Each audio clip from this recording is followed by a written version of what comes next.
एक तो पाकिस्तान का आज यौम आज़ादी था। आप सबको यौम आज़ादी एक मरतबा फिर मुबारक हो। हमें एक अलग मुल्क मिल गया, लेकिन हमें अपनी मंजिल नहीं मिली। इसके बारे में एक कॉलम भी लिखा है, एक तहरीर है अधूरी आज़ादी के नाम से, अंग्रेज़ी में लिखी है जस्टिस मंसूर अली शाह साहब ने।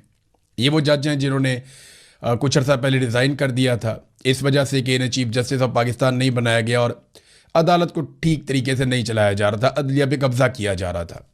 चलें इनके आर्टिकल पे बाद में जाते हैं। आज़ादी से लेकर अब तक पाकिस्तान में एक भी वज़ीर आज़म अपनी मुद्दत पूरी नहीं कर पाया।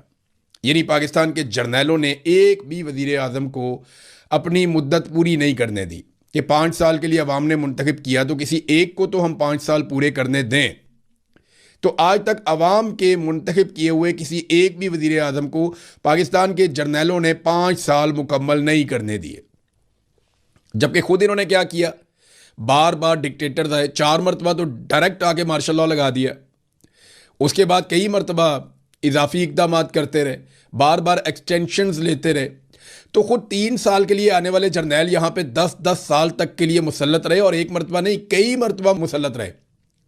यही काम जो है मुशर्रफ ने किया, याया ने किया, यही काम जो है वो अयूब खान ने किया, यही काम जो है ज़ियाउल हक ने किया, यही काम जो है वो जनरल कियानी ने किया, वो भी एक्सटेंशन ले रहा था, यही काम जनरल बाजवा ने किया, वो भी एक्सटेंशन ले रहा था, यही काम जो है वो जनरल आसिम मुनीर ने भी किया। तो ये अपनी मुद्दत को हमेशा बढ़ा देते हैं और पाकिस्तान की मुंतखब हुकूमतों को हमेशा गिरा देते हैं। इसलिए पाकिस्तान अपनी मंजिल तक नहीं पहुँच सका। पाकिस्तान वहीं खड़ा है जहाँ खड़ा था, आगे नहीं जा पाया। हमने डिक्टेटरों के तलवे चाटने वाले दानिश्वर पैदा किए पाकिस्तान में। जब भी कोई डिक्टेटर आया तो दानिश्वरों ने जाकर उसको कहा, जनाब आप तो कौम का मसीहा हैं, आप ही कौम को आगे लेकर जाए। आज ये आसिम मुनीर के जिस तरह जूते पॉलिश कर रहे हैं, सारे के सारे मिलकर तलवे चाट रहे हैं, कल आसिम मुनीर का नाम लेने वाला कोई नहीं होगा। ज़ियाउल हक की औलाद से पूछे ना कि ज़ियाउल हक के जितने लोग तलवे चाटने आते थे वो कहाँ गए। आज ज़ियाउल हक की औलाद को भी नहीं मिलते, बात भी नहीं करते। उनमें से कोई भी नहीं है जो ज़ियाउल हक के मरने के बाद फातह ख्वानी के लिए भी उसकी कब्र पे गया हो। तो यही कुछ आसिम मुनीर के साथ भी होगा। डिक्टेटर आते हैं चले जाते हैं, लेकिन कौम का बहुत बड़ा नुकसान कर जाते हैं।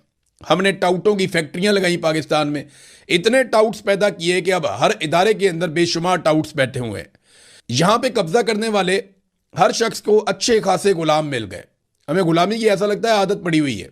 अंग्रेज़ों से हमने एक अलग मुल्क, एक अलग खित्ता तो ले लिया, लेकिन उस खित्ते को पूरी तरह से आज़ाद नहीं कर पाए। और इसीलिए आज एक वो आर्टिकल भी है जस्टिस मंसूर अली शाह साहब का, अधूरी आज़ादी। लिखते क्या है मैं आपको बताता हूं। मंसूर अली शाह साहब ने लिखा कि अगर हम ऐसे जज चाहते हैं जो किसी नाइंसाफ़ी पर मबनी हुक्मनामे पर दस्तखत करने से इनकार करें, तो हमें उन्हें बेंच तक पहुंचने से बहुत पहले तैयार करना होगा। ऐसे तलबा की सूरत में जिन्हें सिर्फ कानून की बारीकियां ही ना सिखाई जाएं, बल्कि ये पुख्ता शऊर भी दिया जाए कि आइन का मकसद क्या है। पुख्ता नज़रिया रखने वाला तालिब इल्म एक दयानतदार वकील बनता है। दयानतदार वकील एक बेखौफ बार रहनुमा और बेखौफ बार रहनुमा जज बनता है, जो नाइंसाफ़ी के सामने नहीं कहने की जुर्रत रखता है। अगर हम एक नस्ल को ये यकीन और अज़म दे दें तो कोई आइनी तरमीम इसे उनसे छीन नहीं सकती, क्योंकि पुख्ता नज़रियात में तरमीम नहीं की जा सकती। एक और बात जो उन्होंने की, उनका पाकिस्तान का ख्वाब एक शायर ने देखा था और इसे एक वकील ने दलील के ज़रिए हकीकत का रूप दिया था।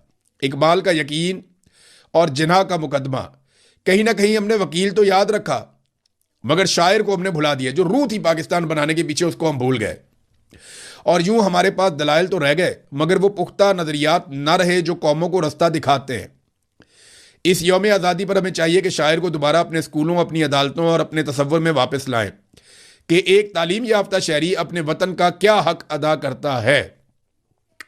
फैज़ ने जिस सुबह का ख्वाब देखा था, उसकी पेशानी आज भी दागदार है। उन्होंने हमें चलते रहने का पैगाम दिया था, चले चलो, क्योंकि वो हकीकी सुबह अभी तलू नहीं हुई। ये जनाब इन्होंने एक आर्टिकल लिखा, और भी बहुत सारी चीज़ें इसमें मैंने आपको मेन चीज़ें एक दो पढ़ के सुनाई हैं। जस्टिस मंसूर अली शाह साहब जो है ना, उन्होंने उसूलों के मुताबिक अपनी ज़िंदगी गुजारने की कोशिश की, लेकिन यहाँ पे सभी कंप्रोमाइज़ होते हैं। और मैं ज़्यादा कुछ नहीं कहूँगा, इनके पास भी मौका आया था हक और इंसाफ के साथ खड़े होने का, लेकिन जज साहब ने ताकत के साथ खड़ा होना पसंद नहीं किया। लड़ाई के बाद जो बुक्का आपको याद आए उसे अपने मुंह पर मार लेना चाहिए। आज जज साहब तारीख की दुरुस्त सिमत में खड़े हैं, लेकिन उन्हें देखना पड़ेगा कि माजी में वो तमाम मौक़ों पर ठीक सिमत में ही खड़े थे या कहीं पे कंप्रोमाइज़ हो रहे थे। ये जो छोटे छोटे कंप्रोमाइज़ होते हैं ना, ये एक दिन पूरी कौम को भुगतने पड़ते हैं। जब इलेक्शन का ऐलान किया गया था और आईनी तकाजा भी था कि इलेक्शन करवाया जाए, तब यही जज साहब थे और दीगर कुछ जजेस थे जिन्होंने थोड़ा सा कंप्रोमाइज़ किया और पाकिस्तान ने उसकी बहुत बड़ी कीमत चुकाई है और हम अभी तक उसकी कीमत चुका रहे हैं। हमारे यहाँ पे मैंने दानिश्वरों की बात की ना, बहुत सारे दानिश्वर भी हमें मैसर रहे। ये सुहेल वड़ाइच का एक माजी का कॉलम है, जब नवाज शरीफ जेल में था। नवाज शरीफ जेल में था और मिलिट्री एस्टेब्लिशमेंट नवाज शरीफ के साथ डील कर रही थी। उस वक्त सुहेल वड़ाइच ने, और सबको पता था डील हो रही है, मैं भी जानता था, आप भी जानते थे, सब जानते थे डील हो रही है। मेरे जैसा एक आम सा जर्नलिस्ट जो है वो ये खबर 5 महीने पहले दे चुका था कि डील हो रही है, बातचीत तय पा रही है, कुछ अरसे में नवाज शरीफ को निकाला जाएगा, अस्पताल ले जाया जाएगा और वहां से उन्हें बरतानिया पहुंचा दिया जाएगा। ये खबर हमें मिल गई थी, तो मैंने ये खबर दे दी थी। तो सुहेल वड़ाइच को क्या लगता है, आपको नहीं पता होगा? अब देखिए उस दौर का कॉलम चेक करें, माहौल बनाने के लिए नवाज शरीफ के लिए, अगर वो मर गया तो, यानी आप अंदाजा करें, इमरान खान को लोगों ने 3 साल से देखा नहीं है, इमरान खान की लोगों ने आवाज नहीं सुनी, उसकी एक आंख जो है उसकी बिनाई खत्म होने की बात की जा रही है और ये हुकूमत खुद कर रही है। इमरान खान को कैद तन्हाई में डाला हुआ है, उसके ब्लड प्रेशर के मामला बताए जा रहे हैं और उसकी जान को शदीद खतरा है। इमरान खान ये कह भी चुका, उसकी फैमिली भी कह रही है, पूरी दुनिया से आवाज़ें आ रही हैं। लेकिन हमारा दानिश्वर नहीं लिखेगा, वो नवाज शरीफ के बारे में लिखता है जो रोज़ाना बैठ के वहाँ पे दर्जनों लोगों के साथ मुलाकात करता था, जिसमें ये साहब भी होते थे। 14-14, 15-15 सहाफ़ियों से एक साथ नवाज शरीफ एक लंबी टेबल लगा के दोनों तरफ इनको बैठा के बैठ के बातें करता था। इन्हें वहाँ खिलाया पिलाया भी जाता था, इनके साथ लंबी मुलाकातें भी की जाती थी।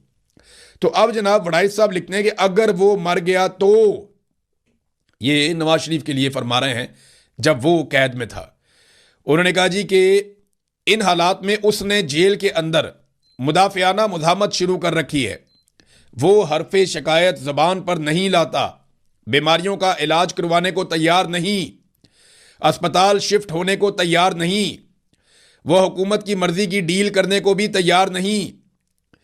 वो हमेशा से जिद्दी था, अब भी जिद्दी है। वो खामोश तो हो गया है मगर मौक़िफ़ बदलने को तैयार नहीं। वो जारहियत नहीं कर रहा मगर वो सरेंडर करने को भी तैयार नहीं है। वो ताहाल जीत नहीं सका मगर वो शिकस्त तस्लीम करने को भी तैयार नहीं है। अब आप अंदाज़ा करें कि ये गेम उठाई हुई थी सुहेल वड़ाइच साहब ने नवाज शरीफ की, जब वो जेल के अंदर था, और ये सारी गंदी हरकतें नवाज शरीफ ने की हैं। रोला भी बहुत डाला, मैं मर गया, ये हुआ, शोर मचा दिया, सारे खानदान ने रोला डाल दिया, बीमारी का बहाना बना लिया, जाली प्लेटलेट्स करके अस्पताल में शिफ्ट हो गया, अस्पताल से पाकिस्तान से बाहर निकल गया 50 रुपए का स्टाम्प पेपर देके। और कौम को ये दानिश्वर उस वक्त क्या कहानियां सुना रहे थे, वो सरेंडर नहीं करेगा, अस्पताल नहीं जाएगा, भागेगा नहीं। और अब ये उसी नजरिए को तोड़ने में दिन रात लगे। इमरान खान सरेंडर क्यों नहीं करता भाई? इमरान खान फौरी तौर पर हथियार पहन के बैठ के बातचीत करे। इमरान खान को मशवरे सरेंडर करो। नवाज शरीफ जो सरेंडर करने के लिए तरस रहा था, उसको मशवरे खड़ा रहा, डटा रहा, और उसके बारे में कसीदे लिखे जा रहे थे। ये हमारे दानिश्वर है जो मिलिट्री एस्टेब्लिशमेंट चाहती है ना, ये उस तरफ को अपने कलम का रुख मोड़ देते हैं। इनके कलम की जो नोक है ना, वो आम आदमी के सीने को ही छल्ली करती है और कुछ नहीं करती। इन्होंने हमेशा डिक्टेटरों और ताकतवरों के कहने के ऊपर अपने कलम को तवाइफ की तरह इस्तेमाल किया, इस तरह के सहाफ़ियों ने, और ये लगातार करते चले आ रहे हैं। एक वो भी सहाफ़ी था जिसने जाके कहा था, बहुत बुजुर्ग आदमी है, उन्होंने जाकर ज़ियाउल हक को कहा था कि आप तो कौम के मसीहा हैं, आप ही तो कौम को निकालेंगे इन मसाइल से। इसी तरह अयूब खान को भी इसी तरह के बहुत सारे मुयसर थे। वो साले जाफे आजकल इमरान खान के बारे में जेल की अजीब अजीब कहानियां बताता है। इसने वो लिखा कि नवाज शरीफ के घर से कोई गंदी फिल्में और 7 जिनसी अद्वियात मिल गई हैं, शहबाज शरीफ के कमरे से भी मिल गई हैं, ये प्राइम मिनिस्टर हाउस से चीज़ें मिल गई हैं। इसकी अपने नाम से खबर छपी हुई है जंग के ऊपर, और आज ये वहां पे चहीता बना हुआ है। तो ये डिक्टेटरों के, जर्नैलों के कहने के ऊपर उन्होंने खबरें लिखी हैं। पाकिस्तान की सहाफत का बेड़ा गर्क किया। हम बदकिस्मत लोग हैं, इनकी खबरें पढ़ पढ़ के हमने जर्नलिज्म सीखा। हम बदकिस्मत लोग हैं कि हमने इनकी लिखी हुई किताबें और इनकी लिखी हुई जर्नलिज्म हमने पढ़ी, क्योंकि उर्दू जर्नलिज्म के अंदर यही लोग पाकिस्तान में मौजूद थे। बदकिस्मती से यही लोग, इसी तरह के लोग आगे वहाँ पढ़ाते रहे। वो तो अल्लाह का शुक्र है कि वहाँ पे इस तरह के लोग मौजूद थे जो ताज़ा हवा का झोंका थे। मैं ऐसा नहीं कह रहा कि सारे ही बहुत बुरे थे, बहुत अच्छे प्रोफेसर, बहुत अच्छे टीचर, बहुत अच्छे लोग भी मौजूद थे, लेकिन उन्हें कभी आगे आने नहीं दिया गया क्योंकि उन्होंने जर्नैलों के तलवे नहीं चाटे। लेकिन फिर भी उन्होंने अवाम को, तालिबे इल्मों को शऊर दिया, उनका बहुत शुक्रिया। नाजरीन, अब 1.5 माह रह गया है, आज 14 अगस्त है और 27 तारीख को सितंबर की इमरान खान साहब के लिए एक बहुत बड़ा फाइनल खेलने जा रहे हैं सुहेल अफरीदी। अफरीदी साहब का कहना है कि 20 लाख लोगों को वो लेकर आएंगे। फिर उनका ये भी कहना है कि 5.5 लाख लोग अब इकट्ठे हो गए हैं इमरान खान रिहाई अमन फोर्स में, और ये जो 5.5 लाख लोग इकट्ठे हुए हैं इनमें ज़्यादातर पंजाब के लोग हैं। बहुत बड़ी कामयाबी है। 1.5 माह में कितनी तैयारी कर सकते हैं? देखिए, जितना होगा इनको जोर लगाना पड़ेगा, क्योंकि अब ये मामला इमरान खान की रिहाई का नहीं, इमरान खान की ज़िंदगी का मामला है।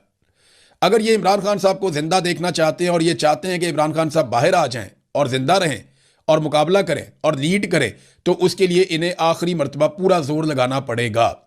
आखिरी मरतबा तो कोई नहीं होती, कल को दोबारा भी लड़ाई हो सकती है। हो सकता है इस मरतबा कामयाब ना हो, 2 महीने बाद फिर निकल आए, महीने बाद फिर निकल आए, या ये तहरीक थोड़ी लंबी हो जाए। तो तहरीकें चलती रहती हैं, आखिरी तहरीक कोई नहीं होती। लफ्ज़ आखिर कोई भी नहीं होता। जिद्दोजहद के अंदर कुछ भी आखिरी नहीं होता। वो आपको तब तक करनी होती है जब तक आप जीत नहीं जाते। तो अब खान साहब की ज़िंदगी का मसला है, बाकी सारे मसाइल के साथ साथ। तो अलग अलग इत्तलात उनकी सेहत के हवाले से आती रहती हैं, और अब तो जो सोर्सेज आपको खबर देते हैं आप उन पर भी भरोसा नहीं कर सकते। उसकी वजह यह है कि इंटेलिजेंस एजेंसियों ने बड़े ज़बरदस्त तरीके से कंट्रोल कर लिया पूरे निज़ाम को, हर चीज़ को। तो अब जो सोर्सेज से खबर आती है उसको भी बहुत ज़्यादा वेरीफाई करना पड़ता है। यानी मेरे जैसा सहाफ़ी जो है वो डायरेक्टली मैं उठा के कोई खबर दे नहीं सकता।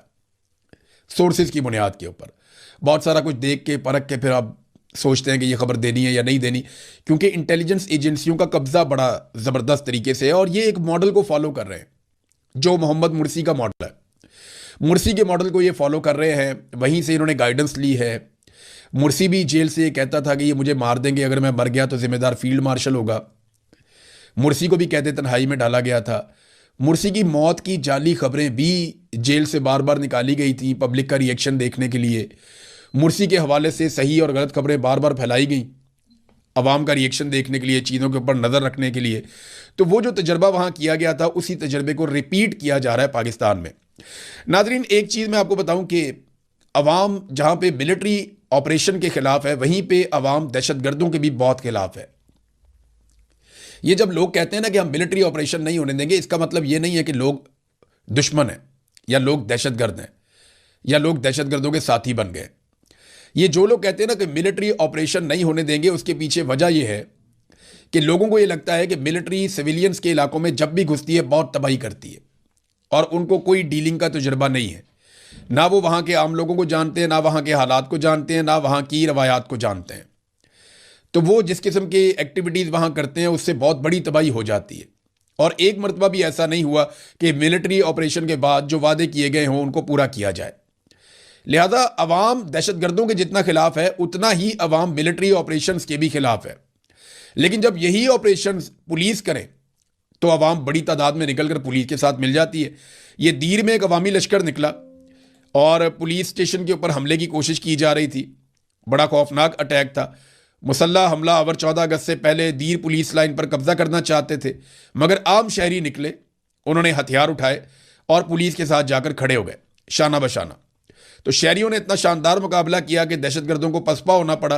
फिर बाद में कुछ वीडियो तस्वीरें आई, बड़े खूबसूरत मनाजिर थे। पुलिस वाले जो है वो आम शहरियों के गले मिल रहे थे, दोनों मिलकर एक दूसरे को मुबारकबाद दे रहे थे, क्योंकि इन दोनों ने मिलकर उन दहशतगर्दों को शिकस्त दी जिन्हें पाकिस्तान की मिलिट्री एस्टेब्लिशमेंट ने पाकिस्तान के अंदर दाखिल किया और लाकर उनको यहां पे बसाया। जनरल बाजवा, जनरल नदीम अंजुम, जिन दहशतगर्दों को अपनी सियासी जमातों के साथ मिलकर पाकिस्तान में लेकर आए थे, उन दहशतगर्दों को अवाम ने और पुलिस ने मिलकर कल के दिन में खुदेड़ा है।